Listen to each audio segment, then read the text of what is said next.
Hello crafty friends and welcome to the craft room makeover part 2. The last time we had managed to start organising the craft room, but we had ran into a problem. We had all these craft supplies left but no more room in our storage. So we decided to hop back in the car and pop off to trusty IKEA, where we purchased another Kallax unit and some more Dorna boxes to put inside.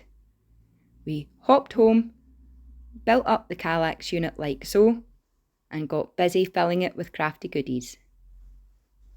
It's almost complete, but as you fellow crafters will know, it is a never-ending saga trying to decide how to organise those craft supplies that somehow keep breeding. So I'll give you a quick tour of the room and tell you what products we've used to try and keep our supplies organised. And we also will need your help as we're struggling to think of the best way to organise things. So stay tuned to the end of the video and see if you can help us get organised. So the first thing you'll see when you come in the craft room is our wall of Kallax units. These Kallax units are from IKEA and they're super easy to assemble. They don't require any tools and they store so much. It is unbelievable. And we've decided to go for these Dorna canvas pouches, and they fit perfectly in the ducats of the Kallax units and hold a multitude of craft scents. So up the top we have our inks. Free gift we got from Crafter's Companion. It's a threader's tool organising station and it's perfect for holding all of our scissors and cutting tools. It might look a little bit excessive, but I can assure you during any given craft project, this will become empty and it's a guarantee you will not be able to find a pair of scissors in this craft room. Next, this is just a plain plastic ducat that has our working on projects. And then you can get these cupboard door additions or drawer additions for the Kallax unit. And originally we were going to fully drawer and cabinet door it, but I'm glad we didn't because you actually get more storage in the Dorna boxes. So in these cupboards, we have used boxes like this that you can get from Home Bargains, and you can also get them in TK Maxx, but the ones in TK Maxx are a little bit expensive for what they are. And in here,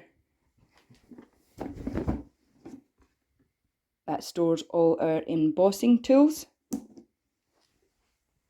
And this one has all of the things we require for alcohol ink. In here is our address book and ATCs that we've received. And that is some finished ATCs and some Pamper Pack goodies. We like to include them in Happy Mail. In here, again, more of those storage boxes from Home Bargains, and this contains metal embellishments, foiling, and finished magnets and things that we've been making. And in at the back there is the sewing box. So you can get quite a lot of storage within the Kallax unit. I can really recommend it. And the rest of the drawers here, this one's filled with our stamping block and Ultimate Pro. This one has our ephemera in it, and this is where we need your guys' help. At the moment, our ephemera is roughly sorted into a shoebox. Our peel-offs are in this expanding folder, and this works great for the peel-offs, but the rest of our ephemera is in a bit of a state, so If you can let us know in the comment section below, how do you store your ephemera? And if you have any storage tips or tricks, we'd love to hear from you. And in this one here, we have a lot of bee ephemera, paper pads, and things we've been collecting to work on a project. And the good thing is, as you can see, this is a large 12 by 12 paper pads, and they fit inside the Dorna boxes perfectly. So I can really recommend them. And in this one, we have just put more boxes that contain gems, stickles and things like that. This bottom one here is full of our painting supplies and mixed media. So we have spray paint, watercolours,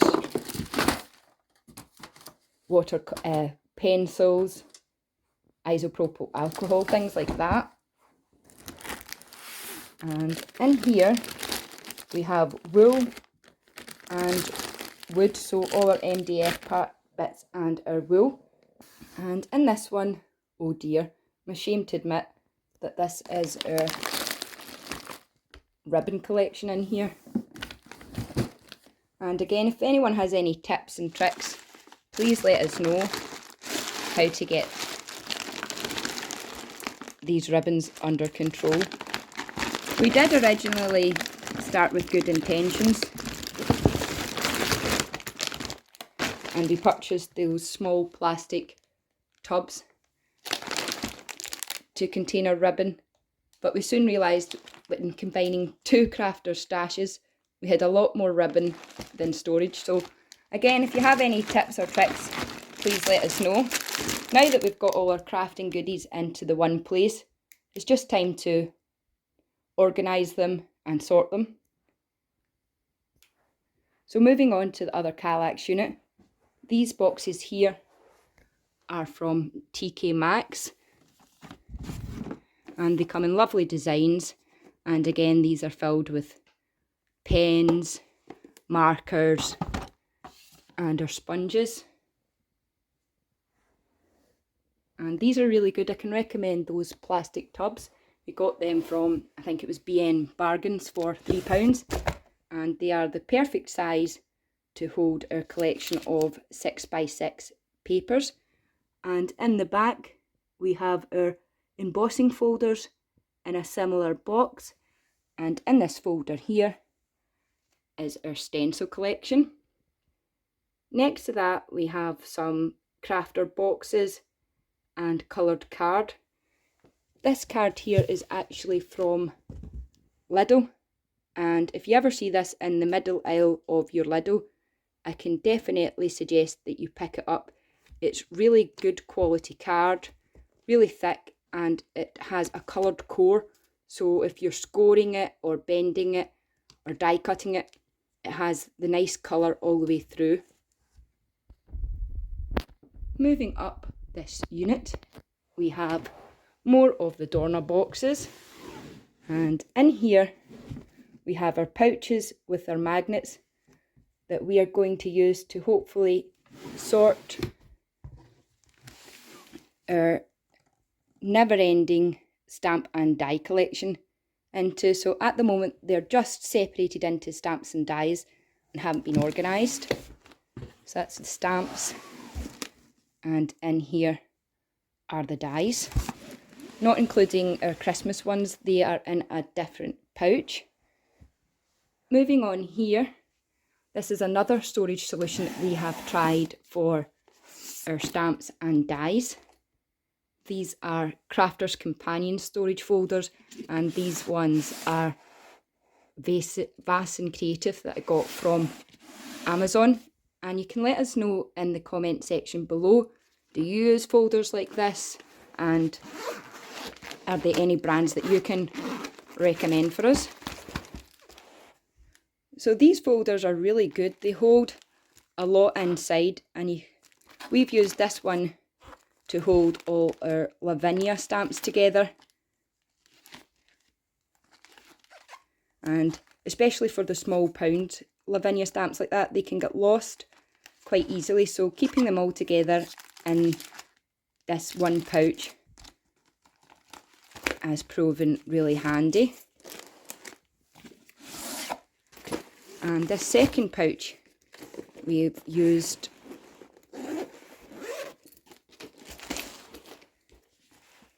for our die collection, and you can buy extra inserts online, and I think it's really handy to have your dies, smaller dies, stored like this, because especially like this, it keeps them all together and you're not losing any of those smaller intricate dies. So that's how we've been storing some of our dies, but we just have too many dies to continue with this storage solution, as it can be quite expensive if you were having maybe to have 30 of these folders to accommodate your dies. And these are the larger folders that we got from Crafter's Companion on sale for £5. And inside here we have put all the stamp sets that we have got with magazines. And it's a nice A4 folder, and it just keeps them all together. So we have 2 of them, the same. It's again just magazine stamps in this. And this is our Say It With Style collection. I've left a link to the video where we unbox that on our channel. You can check that out if you're interested. Moving up, we have our 12 by 12 paper pad collection. I would say it would be better to store your paper pads the other way rather than horizontally, because it makes it quite hard if you're wanting to pull out this paper pad. But we didn't have enough room, so when our collection minimises and we've used the paper pads, we will turn them the other way. And then next up we have a section of these magazine folders, and these are on offer at the moment for 50p in the pound shop, which is really good, and it worked in well with the colour of the Dorna. These boxes house our paper collection. It's amazing how much paper you've got when you start to organise it. So they're roughly organised. In this one we have our Special Crafter's Companion collection paper pads, specialist paper, holographic paper. This one's like Centura Pearl papers. That's our chinoiserie papers. And more chinoiserie papers. This is laminating pouches, photograph paper. Then we have our speciality papers and card kits, hunky-dory kits, and white paper, tea-dyned paper, Nina cardstock. And you can fit 3 magazine folders across the way, but also in the back, if I pull this out, you can see there is another magazine folder in the back there, and this one contains our craft magazines. So that's mainly paper, die cut and hunky-dory storage. And then as we move further up, we have another 4 Dorna boxes, and at the very top I have space to put my laminator machine. And these 4 boxes contain Christmas craft, beading, miscellaneous mystery crafts, which is a fun one. It's got marbling, felting, quilling, all different crafts in that one. And as we move around to the other side of the room, that's where we have our craft table set up and some more storage with the filing cabinet in the corner. And here is our craft desk. This is a really great desk. It's from IKEA, and it can fold fully. Both sides can fold down. We've just left one side up here, and it has these really deep drawers that we have stuffed with our glue supplies. And these drawers hold a lot, and they're really strong drawers as well, which is great. And there's the same 3 drawers on the other side as well. So it's great for putting those everyday essentials in. And And here we just have some of our finished craft projects, our card blanks and envelopes, mailing supplies, and this is some protective film that you can get for decorating from DIY stores, and it's perfect for sticking onto the table and giving it a protective cover for doing inking. And here's the table fully extended. It's really easy to put up and just comes out with an extendable leg. It's really sturdy and well made. I can definitely recommend this as a craft table, and as you can see, you can fit 4 people round it. So this is our almost finished craft room. We still have a lot of sorting and organising of our craft supplies, so please leave some tips and tricks for us in the comment section below. Thanks ever so much for watching, and happy crafting!